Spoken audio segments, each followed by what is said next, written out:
नमस्कार दोस्तों, स्वागत है आपका इंडिया अपडेट में।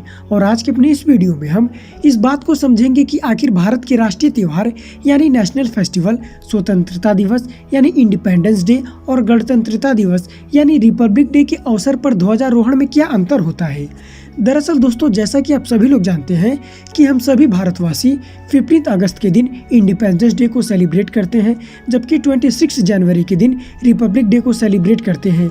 और इन दोनों ही नेशनल फेस्टिवल को पूरे ही देश में बड़े ही जोरदार तरीके से मनाया जाता है। लेकिन दोस्तों, क्या आपने कभी ये गौर किया है कि इन दोनों ही नेशनल फेस्टिवल में ध्वजारोहण में क्या क्या अंतर होता है और ये अंतर क्यों होता है? तो दोस्तों, आज के अपने इसी वीडियो में हम इन्हीं दो सवालों से जुड़े हुए और भी सवालों के जवाब को समझेंगे। तो चलिए जान लेते हैं।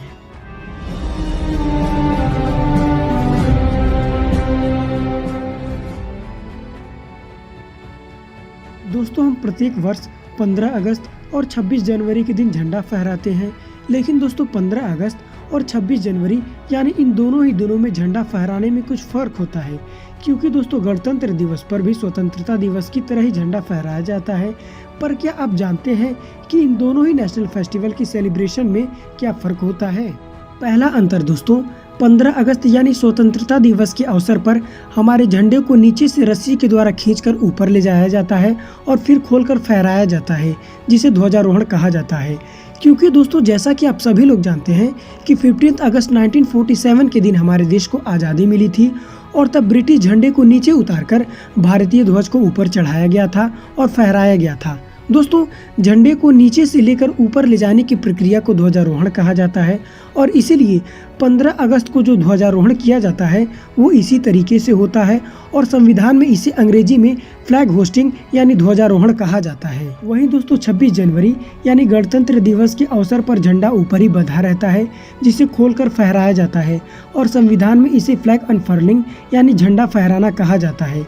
दोस्तों, यहाँ पर यह भी जानना आवश्यक है कि इसी दिन भारतीय संविधान भी लागू किया गया था और 26 जनवरी 1950 में जाकर भारत एक स्वतंत्र गणराज्य बना था। दरअसल दोस्तों, 15 अगस्त को ब्रिटेन की संसद ने स्वतंत्रता अधिनियम 1947 को पारित किया और ब्रिटिश भारत को भारत और पाकिस्तान में विभाजित कर दिया और साथ ही भारत में कानून बनाने का अधिकार भारतीय संविधान को भी सौंप दिया। हालांकि दोस्तों, 26 जनवरी 1950 से पहले भारत संवैधानिक तौर पर गणराज्य नहीं बल्कि राजतंत्र ही था। दोस्तों, स्वतंत्रता दिवस यानी इंडिपेंडेंस डे के अवसर पर लाल किले से ध्वजारोहण किया जाता है, जबकि गणतंत्र दिवस यानी रिपब्लिक डे के अवसर पर राजपथ पर झंडा को फहराया जाता है। अगला अंतर दोस्तों, 15 अगस्त 1947 को देश के पहले प्रधानमंत्री पंडित जवाहरलाल नेहरू जी ने भारतीय ध्वज को लाल किले से फहराया था और इसी के बाद से हर साल 15 अगस्त को देश के प्रधानमंत्री लाल किले पर तिरंगा को फहराते हैं। वहीं 26 जनवरी के अवसर पर राष्ट्रपति झंडा को फहराते हैं और ऐसा इसलिए होता है क्योंकि प्रधानमंत्री देश के राजनीतिक प्रमुख होते हैं, जबकि राष्ट्रपति संवैधानिक प्रमुख होते हैं। दोस्तों, 15 अगस्त यानी इंडिपेंडेंस डे के अवसर पर प्रधानमंत्री लाल किले से देश को संबोधित करते हैं और इसकी पूर्व संध्या पर राष्ट्रपति राष्ट्र को संबोधित करते हैं।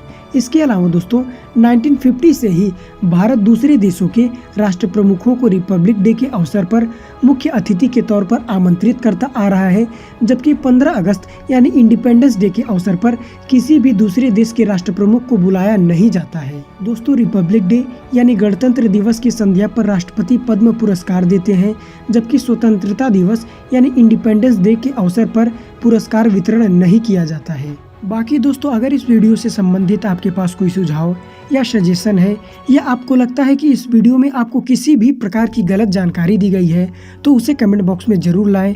तब तक के लिए रहता हूं दोस्तों, जय हिंद, जय भारत, वंदे मातरम।